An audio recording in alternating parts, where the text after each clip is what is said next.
A long, long time ago, before cities, cars, and candy bars, things were very different on Earth. Back then, the sky was much closer to the ground. It hung just above the treetops. You could reach up and touch it with your hands. And this wasn't an ordinary sky. No, no. The sky was magic. It was soft, colorful, and made of a special kind of food.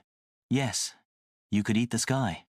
When people were hungry, they would just break off a little fluffy bite of cloud or a sliver of golden sunset and eat it. It tasted better than anything you can imagine, like a mix of warm bread, honey, sweet fruit, and roasted corn. The sky always gave enough, as long as people took only what they needed.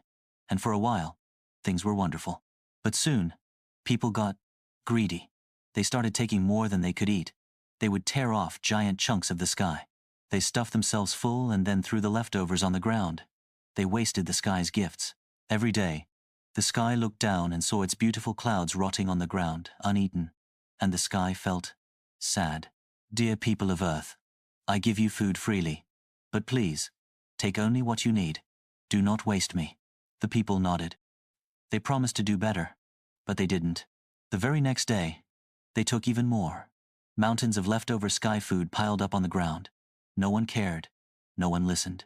Until one day, the sky had enough. It shook with thunder, and a cold wind blew across the land. The sky said, "If you will not respect me, then I must leave." With a great whooshing sound, the sky began to rise slowly at first, then faster and faster, past the tallest trees, past the birds, past the mountains, until it was so high, no one could reach it. People looked up and saw that their food was gone. They were hungry. They tried to jump. They built ladders. They sad. They cried and shouted, "Please come back. We're sorry." But it was too late. The sky stayed far, far away. From that day on, people could no longer eat the sky. They had to grow their own food plant seeds, wait for rain, and harvest carefully. It was harder work than breaking off pieces of the sky. But something changed. They began to understand how precious food was. They began to share. They began to thank the earth for its gifts. And though the sky stayed far above, it still watched over them, sending sunshine, breezes, and sometimes rain.